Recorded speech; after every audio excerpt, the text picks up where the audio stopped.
El campo y más. Entrevistas, comentarios y consejos de interés. El campo y más es un programa producido y dirigido por el ingeniero Alejandro Acevedo Sileski. Queda con ustedes El campo y más.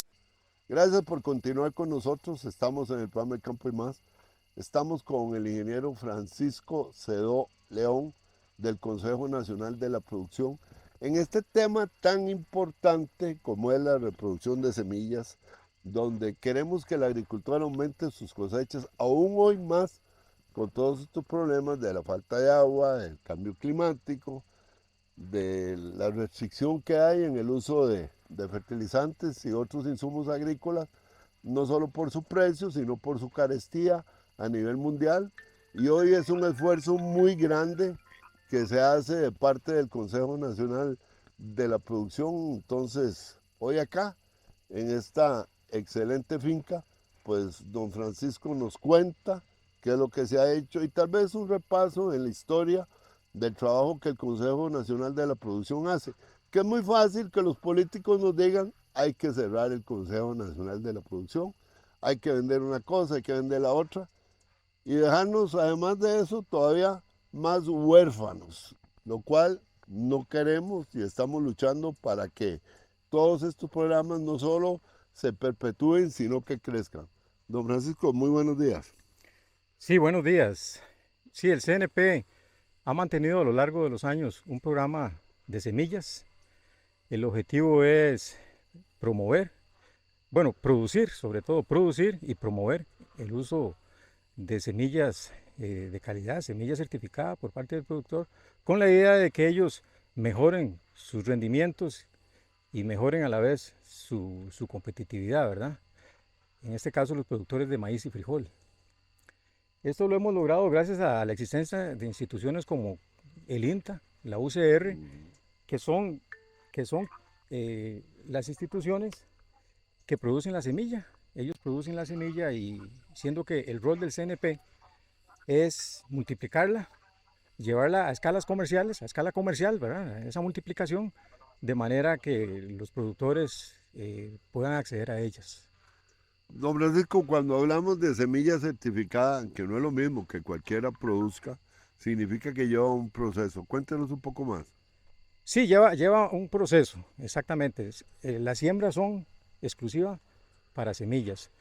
Todas las etapas, ¿verdad? Desde el cultivo, lo que es el procesamiento en las plantas nuestras y lo que es la comercialización, el almacenamiento en cámaras, todo es supervisado por la Oficina Nacional de Semillas, que es el ente que regula y acredita todo lo que es la actividad de semillas en el país, ya sea comercialización y producción, ¿verdad? Entonces, en ese sentido, ellos supervisan los lotes, ¿verdad? Que se cumpla la normativa que se tiene para producción de semilla. Como le digo, no es como frijol comercial, ¿verdad? Tiene su manejo diferenciado. Y después están encima de ellos del proceso, del almacenamiento, periódicamente se está revisando que la semilla no vaya perdiendo viabilidad. El CNP, como ente, digamos, bajo lo que son las normas de la Oficina de Semillas, no puede vender un grano de semilla que ellos no hayan autorizado para vender, ¿verdad? Entonces, sí lleva un manejo muy estricto, ya le digo, desde campo hasta lo que ya son las etapas finales. Ahora, estos ciclos, esta multiplicación lo hacemos en ciclos de multiplicación que llamamos, ¿verdad? En primera instancia, aquí en esta zona, que tiene condiciones muy especiales, usted ve que aquí se utiliza eh, riego, fertirriego, ¿verdad? Y son fincas con un manejo muy intensivo, muy intensivo. Y ahorita le voy a explicar por qué. Esta es la primera etapa de la fundación que nos produce la UCR, que nos da un poquito de fundación, digamos un quintal por ejemplo. Venimos aquí, nos aseguramos que esta primera etapa tengamos éxito. ¿Cómo nos aseguramos eso? Bueno, teniendo riego, por ejemplo, y produciendo en una condición seca, porque también ya una vez que vamos a cosechar ocupamos que el clima esté seco, para no tener problemas que no se nos germine la semilla ni nada de eso, ¿verdad? Entonces lo hacemos en puro verano, con riego aquí, ¿verdad? Esa primera etapa de multiplicación. Y aquí nos aseguramos que esta primera etapa, ¿verdad? Como le digo, vamos a tener éxito porque esta depende de la segunda. La segunda la trasladamos a la zona norte, ahí sí, ya la producimos en condiciones de cielo abierto, ¿verdad? Ya no es en condiciones controladas de humedad. Entonces agarramos esta certificada, la reproducimos, como le digo, en la región norte, y ahí ya obtenemos lo que es ya semilla certificada para uso comercial. Estamos hablando que de un quintal de fundación, nosotros al final vamos obteniendo 2.400, 2.500, 2.800 quintales ya de semilla certificada, ¿verdad? Ahora, les decía, en esta zona muy importante, eh, las condiciones de riego, fértil riego, permite productividades muy altas. Estamos hablando que, estando el promedio nacional en 12 quintales por hectárea, aquí hemos sacado producciones de 80, 82 quintales por hectárea, o sea, es una bestialidad la diferencia, ¿verdad? Entonces, por eso es que nosotros estamos en esta zona produciendo generando esta primera etapa de multiplicación en esta zona. Don Francisco, qué interesante lo que usted está hablando ahora, porque si de 12 a 15 quintales, que es el promedio nacional, podemos subir 80, ¿por qué no seguimos trabajando de esa manera? Sí, de ahí, precisamente para eso son estas actividades, ¿verdad? Pero como yo les digo a los productores, de ahí es cuestión de hacerle números, de hacer números. Si yo lo que estoy sacando en una hectárea lo voy a producir en 4, en condiciones de un productor de promedio, ¿verdad? Sí. Sea como sea, 4 hectáreas manejar son 4 veces más trabajo de las personas, ¿verdad? Mano de obra, 4 veces más, productos, 4 veces agua, más de todo. insumos, costo de la tierra, quien alquila, son 4 veces más. Entonces, de ahí es cuestión de agarrar toda esa parte y contrastarla con lo que puede costar un sistema de riego, por ejemplo. Y decir, no, me sale más rentable, hago un uso más intensivo de la tierra, etcétera, etcétera. Es una cuestión de números al final, ¿verdad? Porque tampoco es producir más por producir más y voy a perder. No, la idea es ganar más. Entonces, si eso me está permitiendo ganar más, esos son los números que el productor debe hacer. Don Francisco, cuando estamos hablando de que la universidad entrega un poquito de semilla de fundación a tener hoy variedades ya inscritas y certificadas, ¿cuánto es el tiempo que eso dura? ¿Cuántas cosechas Ah, pasan? sí, qué importante pregunta. Vea qué interesante. Con esta variedad, que es una variedad nueva, todavía no se ha liberado. ¿Cómo se llama? Se llama, bueno, se va a llamar Urán, Urán. pero ahorita es una línea Sí, sí, de tantas sí. que se van sometiendo, digamos, todo A la investigación. a toda la investigación, sí. Vienen muchas líneas ahí en camino, ¿verdad? ¿Frijol negro o frijol rojo? Ese es rojo. Tenemos una variedad de frijol negro muy buena también, que la última que se ha liberado era para, soporta condiciones de sequía en las últimas etapas del cultivo. Y ahora los compañeros del INTA la están acompañando con una similar, pero en rojo, que es esta Urán, esa es la expectativa que tenemos, ¿no? Pero con el trabajo coordinado que hacemos entre las instituciones, ya nosotros tenemos el material sin que se haya liberado. De manera que ya cuando se libere, nosotros Sí. ya vamos a contar con semilla certificada para, para que el productor ya pueda hacer uso de ella, porque le estamos diciendo, mire qué buena variedad, y esto, etcétera, etcétera, las bondades. Ahí va a estar hablando Juan probablemente de eso. Pero a veces tenemos el problema de que se libera la variedad y no hay. Pero ya con esa coordinación vamos adelante, ya nosotros vamos a contar con esos materiales. Por lo que me preguntaba usted, ¿cuánto duramos? Duramos más o menos 2 años. Sí. 2 años, porque nosotros producimos en verano. Entonces, la primera multiplicación, agarramos la fundación y le damos una primera etapa de multiplicación. Es este año, digamos, la cosecha. Tenemos que esperarnos hasta el año siguiente, ¿verdad? Para agarrar esa semilla que es de categoría registrada, llevar al campo otra vez y sacar ya la certificada. Entonces, en ese tiempo, o sea, en ese interín se nos fueron más o menos 2 años.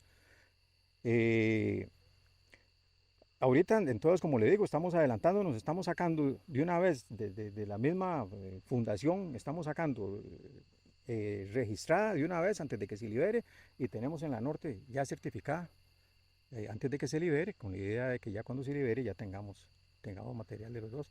Pero sí, son más o menos, es un proceso de 2 años que duramos Y por eso esa es la idea de asegurarnos en esta primera etapa, ¿verdad? Porque si perdemos esta etapa, se perdió la segunda también, ¿verdad? Exactamente. Entonces, por eso lo hacemos así aquí, en condiciones más controladas. Mire, y ya para terminar, una pregunta que me hicieron y que no pude contestarla.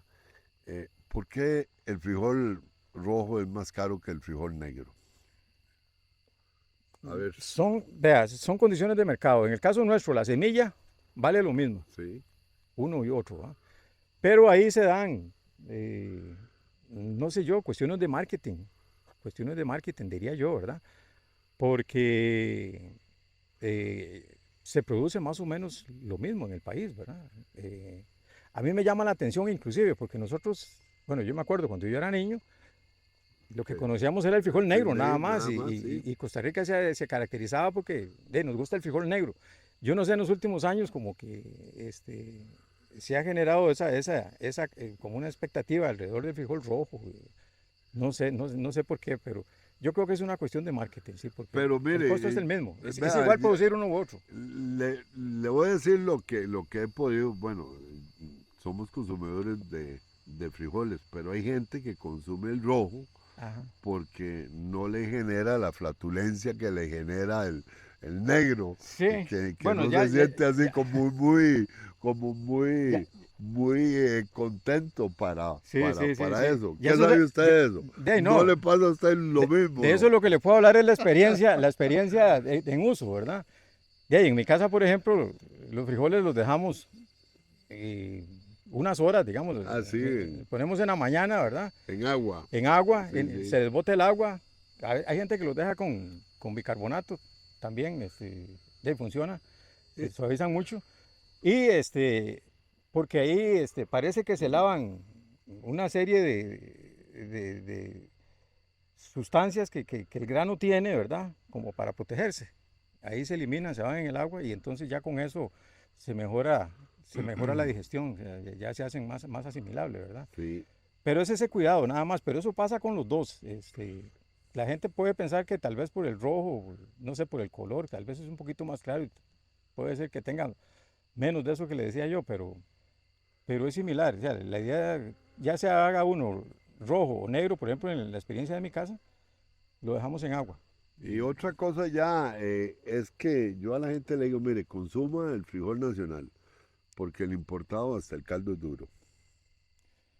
Sí, y aparte de eso, con esto, usted sabe lo que son las cadenas de valor aquí a lo interno. Un frijolito que es de aquí, ¿verdad? Sea como sea, le da trabajo a mucha gente. Sí. Y no solo los que lo producen, sino los que están relacionados, la gente que los transporta, quienes lo venden, quienes les venden los insumos a esos que están sembrando. O sea, es toda una cadena. Toda una cadena. Y la plata se multiplica aquí mismo, la riqueza se genera aquí mismo en el país. Porque usted sabe que la riqueza se produce lo que le arranca uno a la tierra, ya sea agricultura o minería. Aquí la estamos produciendo la riqueza. Sí, cierto. Y esa se viene dando vuelta y al final es un montón de gente que se beneficia. Yo en ese sentido le pido a los consumidores, en la bolsita hay unas letritas muy pequeñas, eso sí, muy pequeñas, pero todos tienen que tenerla, de cuál es el país de origen. Exactamente. Fíjense que el país de origen diga Costa Rica, muy importante y apoyan a un montón de gente, que son los que nos producen la comidita, ¿verdad? Perfecto. Vamos a hacer un corte, muy amable, don Francisco, hoy un buen día, caluroso, sabroso, ¿verdad? Estamos, así es que muy amable, muchas gracias. Bueno, no, con mucho gusto. Muchas gracias más bien por estar aquí, ¿verdad? Participando de la actividad. Y ahí, bueno, van a ir recorriendo, me imagino, las estaciones que tenemos, ¿verdad? Y de nuevo, muchas gracias por estar aquí. Vamos a un corte y ya regresamos. Recuerden, pleito no es con el vecino, es con uno mismo. Hay que ser cada día mejor y consuma lo que producimos nosotros aquí, nuestros agricultores. Frijol y maíz, que es otro tema que se nos quedó guindando con don Francisco. Ya regresamos.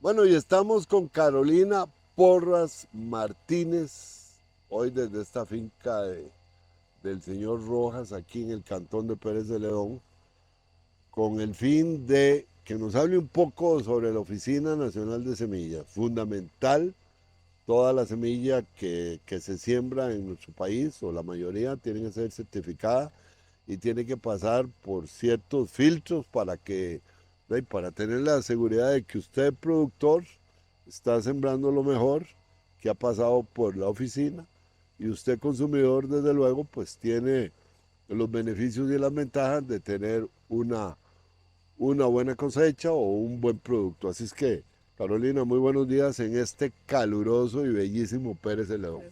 Muy buenos días, muchas gracias, don Alejandro.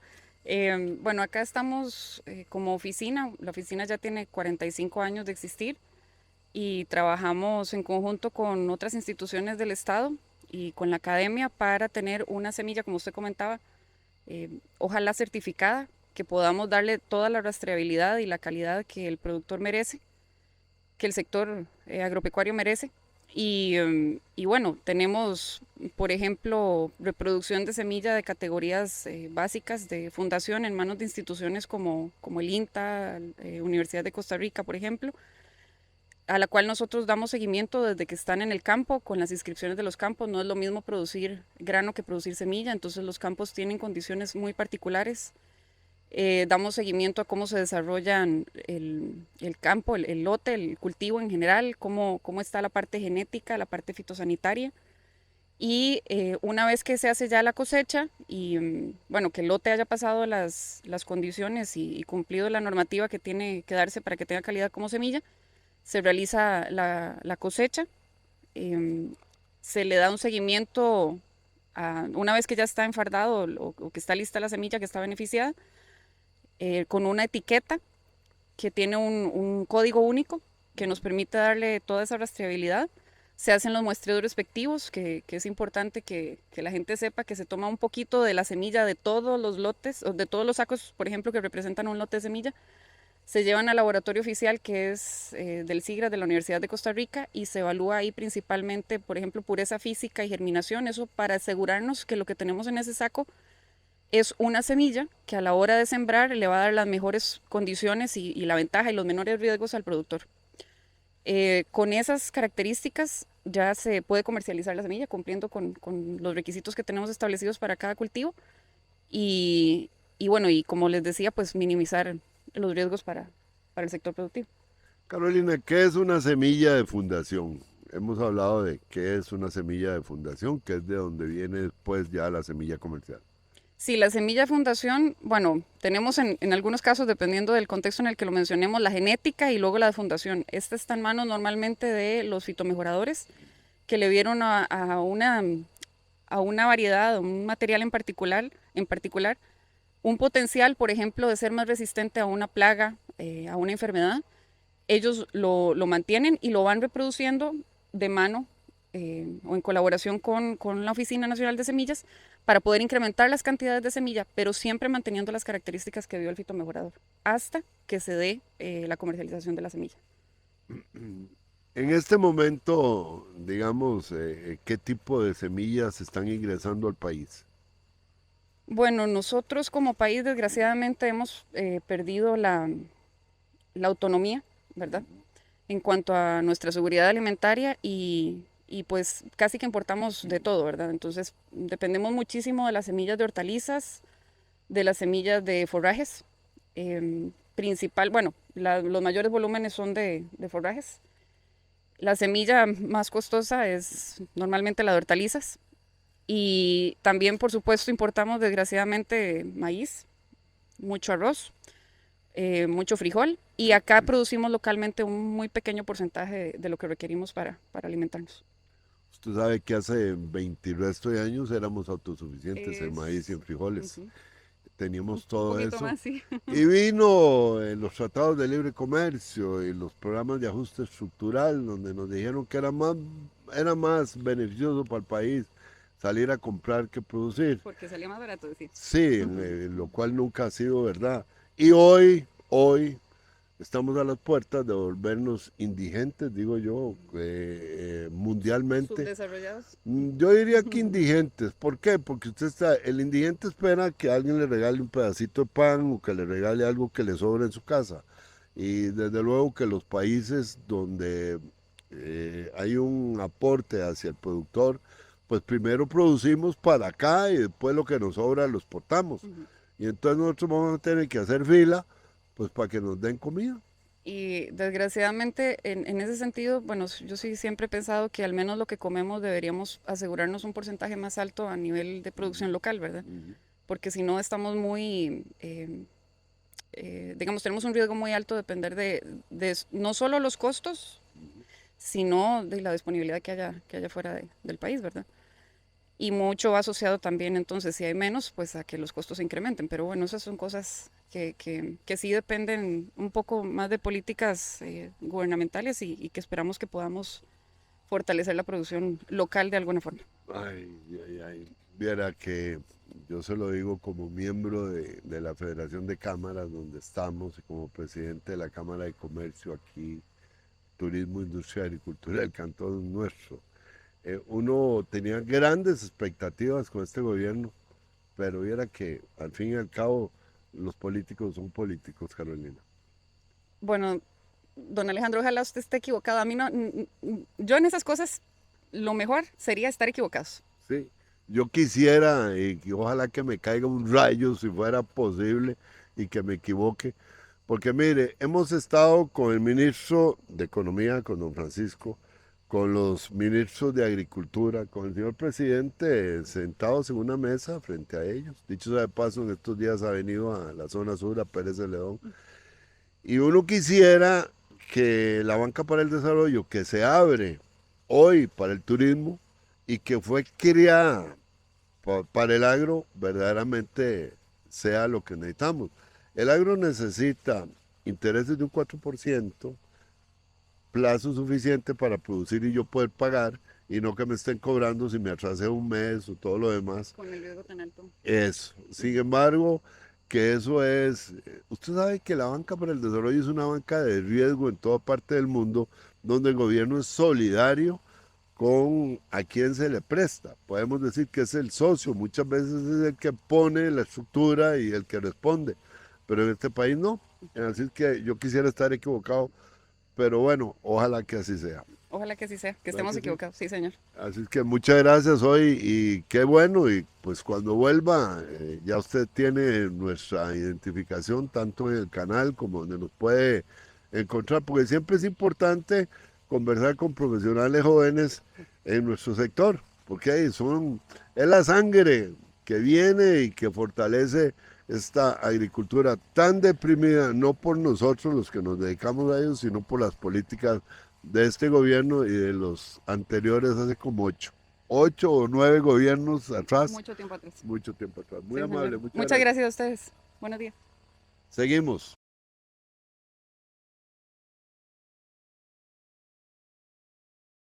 Bueno, y estamos con el colega Juan Cibaja Vargas, jefe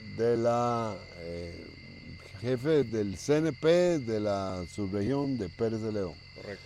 Bueno, con Juan, ahora Juan me estaba bajando y me dice, vea, don Alejandro, esto es un jardín. Digo, claro que es un jardín, claro que nosotros deberíamos de tener jardines así en la mayoría de nuestros productores, porque esto es tecnología de punta, ¿verdad que sí? Correcto. Riego, ahí estábamos viendo un dron ahora grande, seguramente es para alguna demostración, que toma hasta 40 litros, ¿verdad? 40 litros. Exactamente. ¿Qué costo tiene un dron de esos, Juan, antes de comenzar a conversar de la parte de lo que hoy tenemos acá y esta actividad, en fin? Don Alejandro, no tengo el dato preciso, pero sí sé que esos drones deben de andar alrededor de unos $40,000, más o menos. O sea, el de 40 litros, ¿verdad? El último. Porque ese dron no solamente lo que carga, sino la tecnología que trae, digamos, en desplazamiento, en velocidad, en sensores. Es un montón de cosas, ¿verdad? Porque con esos drones ya la mayoría de la gente piensa que es nada más fumigar insecticidas y fumigar algún tipo de abono foliar. pero resulta que con estos drones se hacen análisis foliares y se hacen curvas de absorción que se aplican directamente en el fertirriego. Entonces, eso imagínense que mejora la eficiencia de la fertilización, poniéndole así, decirlo a la planta exactamente el nutriente que necesita, e incluso cuando se hacen las aplicaciones foliares, también el mismo dron se encarga de hacer una distribución de la fumigación y de la fertilización aérea en los sectores donde la plantación tiene más deficiencias. Es una tecnología de último nivel, ¿verdad? Sí, es lo que hoy el mundo habla de agricultura 4.1, ¿verdad? Sí, no solo este tipo de, sino los registros que una finca puede llevar y todo lo demás, que es lo que uno quisiera. Pero bueno, aquí podríamos tener altas producciones, 50, 60, 70 o más quintales por hectárea. Nosotros en este programa de reproducción de semilla que hace el Consejo Nacional de Producción durante muchísimos años ya, y en terrenos como este acá, hemos obtenido rendimientos de 80 y hasta 90 quintales por hectárea. Obviamente con variedades de altísimo rendimiento, mejoradas como las que se están presentando hoy por acá por parte de los compañeros del INTA, del MAC, y además de eso con un programa de manejo y de fertilización y de control de plagas y enfermedades de altísimo nivel, ¿verdad? O sea, sacándole todo el rendimiento a la variedad. Claro que sí, el rendimiento es altísimo, ¿verdad? En frijol. Y en época seca, desde luego. En esta época seca sí que también garantizamos que al haber un riego por goteo directamente al sistema radicular, estamos evitando alta humedad en el follaje y entonces estamos bajando el riesgo de la aparición de enfermedades foliares por acá también. Entonces eso nos ayuda a evitar mermas en rendimiento, por así decirlo. Ahora, Juan, hoy con esta gran cantidad de productores, ¿cuál es el fin? ¿Cuál es el objetivo de este día de campo hoy aquí? Correcto, don Alejandro. El principal objetivo de hoy acá es mostrarle aquí, bueno, a la región Brunca y al país que todavía en Costa Rica existen agricultores de altísimo rendimiento en granos básicos. Concentremos un poquito a hablar de frijol, que nos están supliendo alrededor del 25% de lo que Costa Rica está consumiendo frijoles, que están distribuidos acá en la región Brunca y en la región Huetar Norte.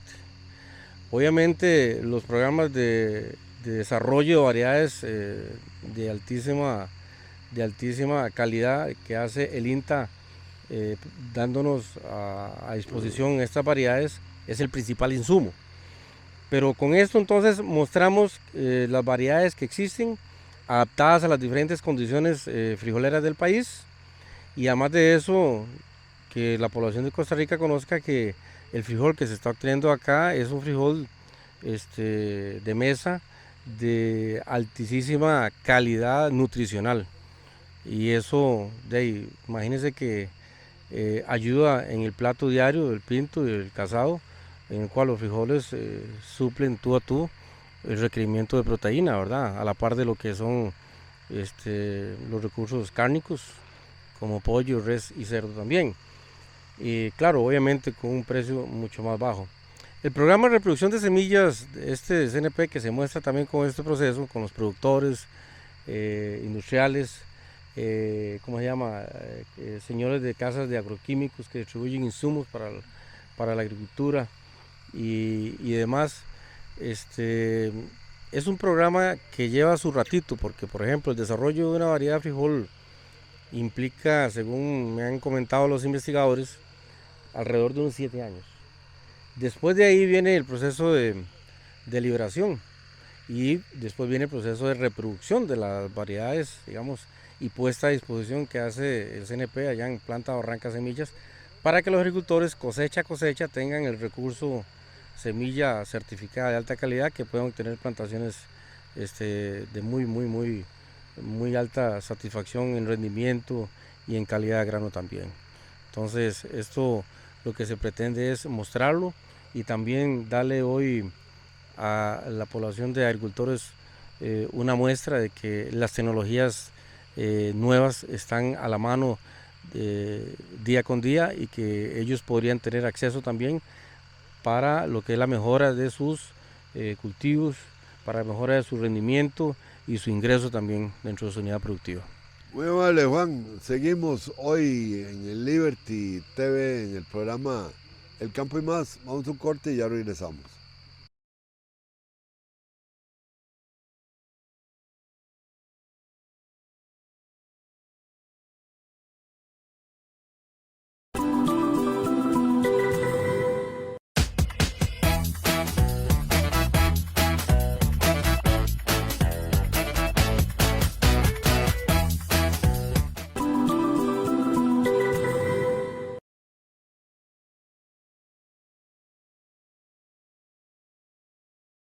Bueno, es un gusto, un placer estar hoy con David Araya Amador, un generadeño que, bueno, que se ha puesto las pilas en el gobierno anterior y hoy está en este gobierno como gerente del Consejo Nacional de la Producción, donde hay tantas fuerzas internas dentro del mismo CNP y externas desde la Asamblea Legislativa y otros para cerrarlo. Y uno dice, bueno, si hoy hemos estado conversando con gente que tiene muchísimos años de estar mejorando frijol y maíz con las uñas, ¿qué pasaría si en un momento dado cerramos el CNP y nos quedamos sin este mejoramiento genético donde tenemos variedades de altas producciones, pero además de esos sistemas que deberíamos de comenzar a ir trabajando para que los agricultores pasen de 20 a 100 quintales por hectárea, como hay aquí, con variedades como esta y en época de verano? Pero bueno, eso es uno de los sueños que uno como profesional en esto tiene.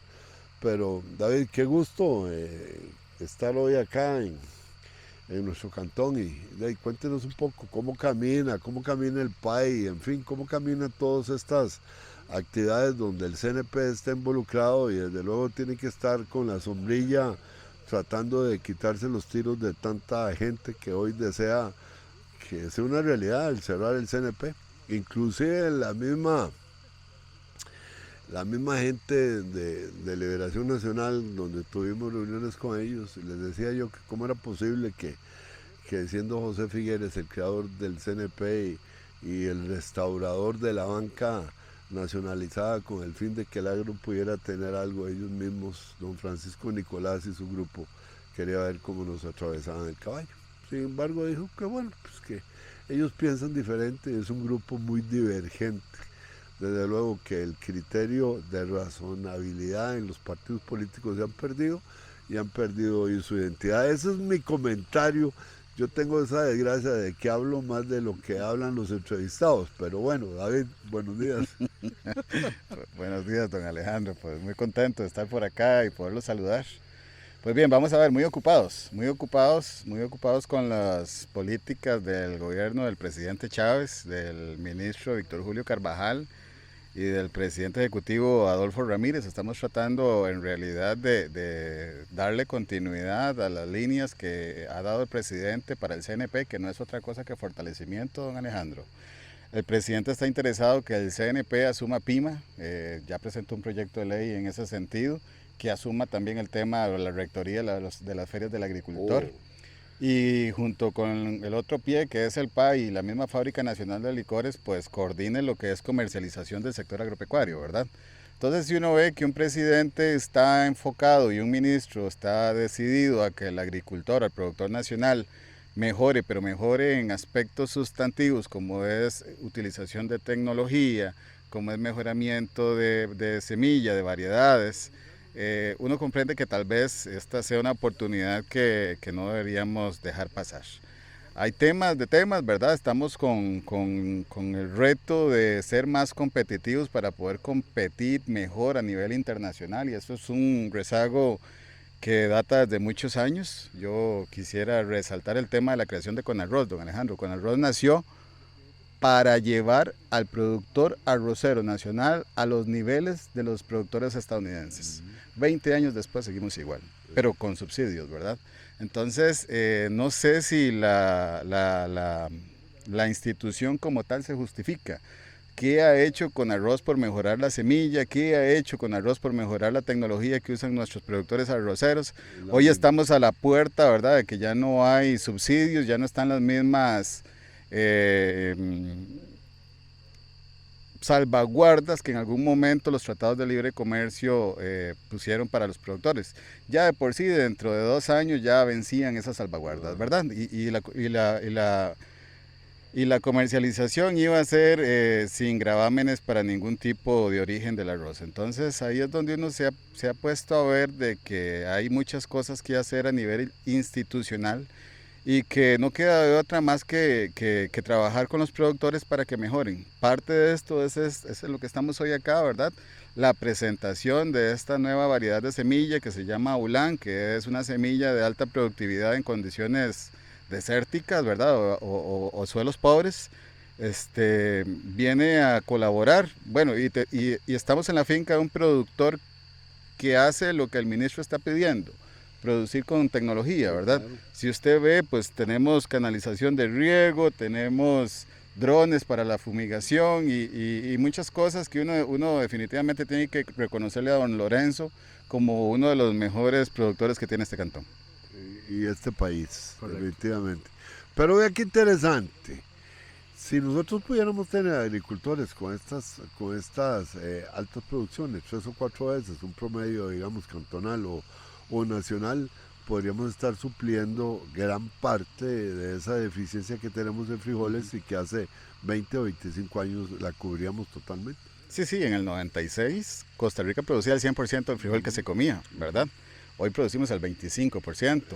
Va aumentando. Yo creo que la actividad frijolera tuvo una crisis muy fuerte cerca de los años 2000, 2010, donde la mayoría de los productores abandonaron pues la actividad. Creo que el nacimiento del PAI ha venido a darles un mercado que ellos no tenían.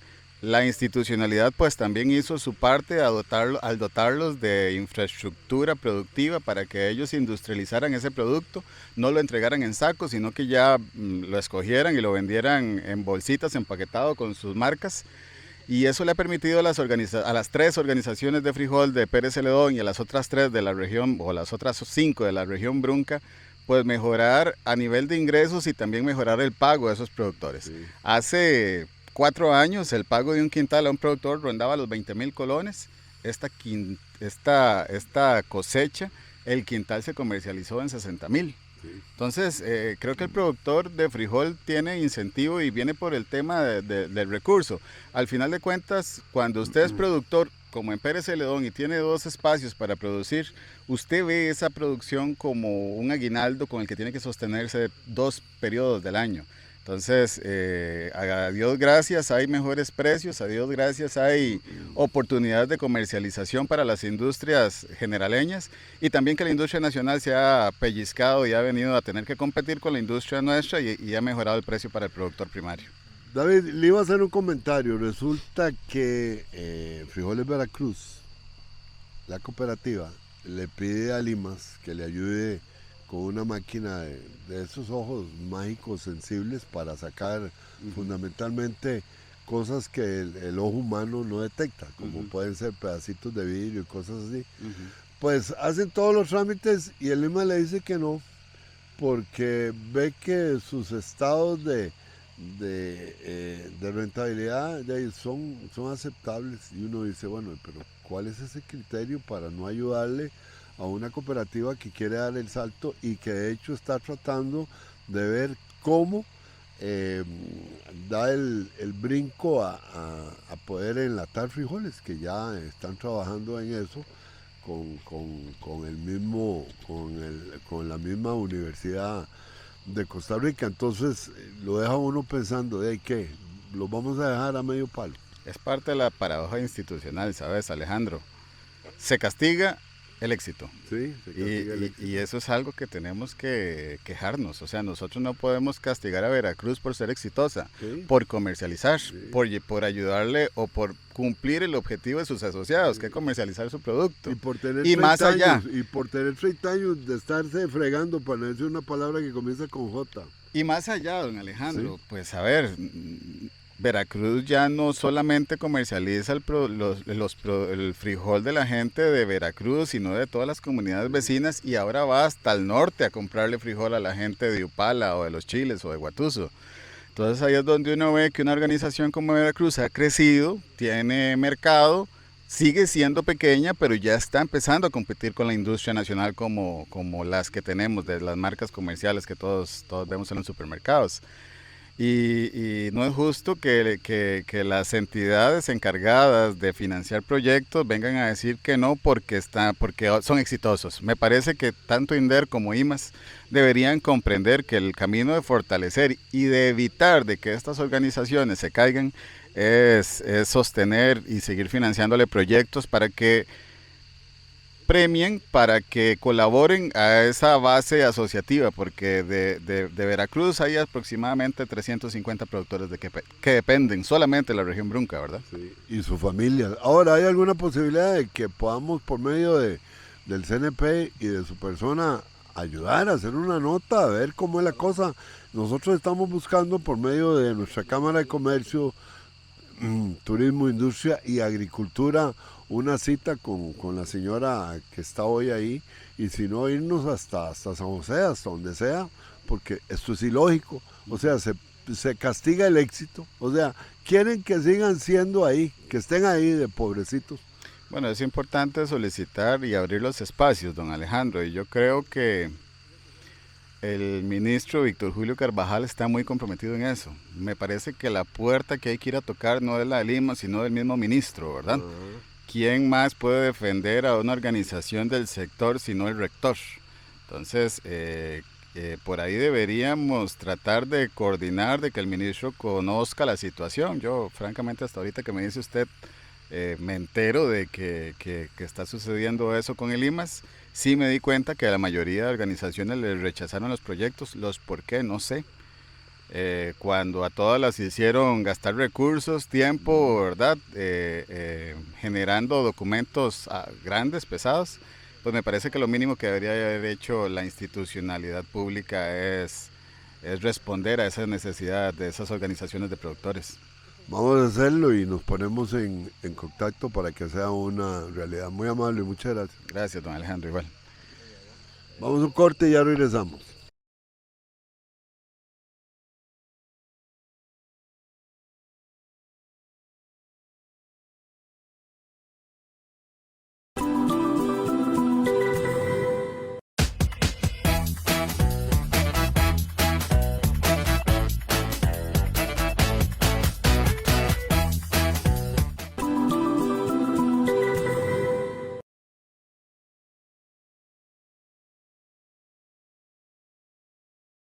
Bueno, y continuamos en el programa El Campo y Más. Estamos con Carlos Arias Calderón, director del CNP aquí de la región Brunca. De la región Brunca. Bueno, Carlos, hoy, ¿qué podemos decir de las actividades que hoy tenemos? Bueno, es un impulso más al sector agropecuario, ¿verdad? Los cuales tienen una importante participación dentro de la institución en el programa institucional PAI, ¿verdad? Y esencialmente los frijoleros, aquí en la región Brunca tenemos 9 organizaciones de productores que son parte del programa PAI, ¿verdad? Y esto pues para ellos es un impulso a una mejor adaptación con el clima, con el cambio climático, ¿verdad? Con unas variedades ya aprobadas, resistentes a sequía, para suelos pobres como los que tenemos en la zona, ¿verdad? En fertilidad.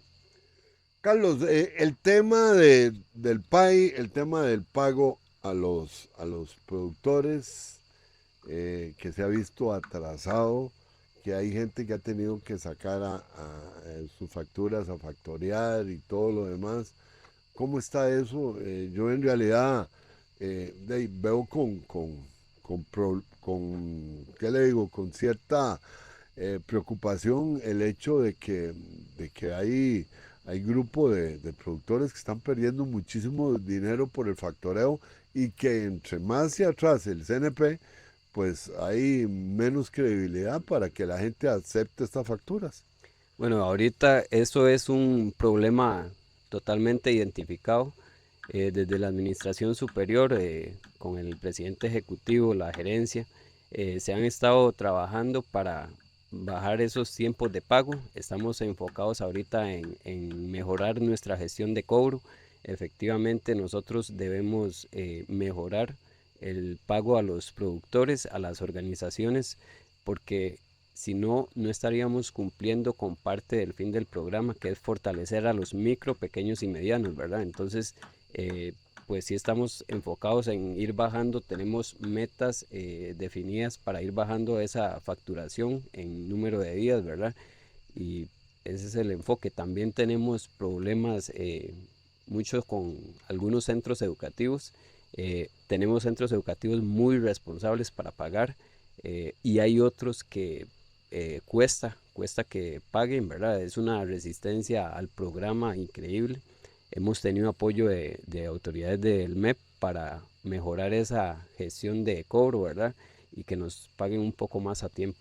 Pero sí es un problema identificado que estamos tomando acción sobre él. Carlos, en estos temas y otros, será un placer invitarlo a Liberty TV, a nuestros programas del Campo y Más, tanto en Radio Sinaí como en nuestro canal, porque es bueno que la gente se dé cuenta de las cosas buenas que el gobierno está haciendo y que ustedes aquí en nuestra región Brunca y en todo el país se hace, pero también las deficiencias que tiene el programa y donde también está la gente que le pone zancadillas a todos estos programas.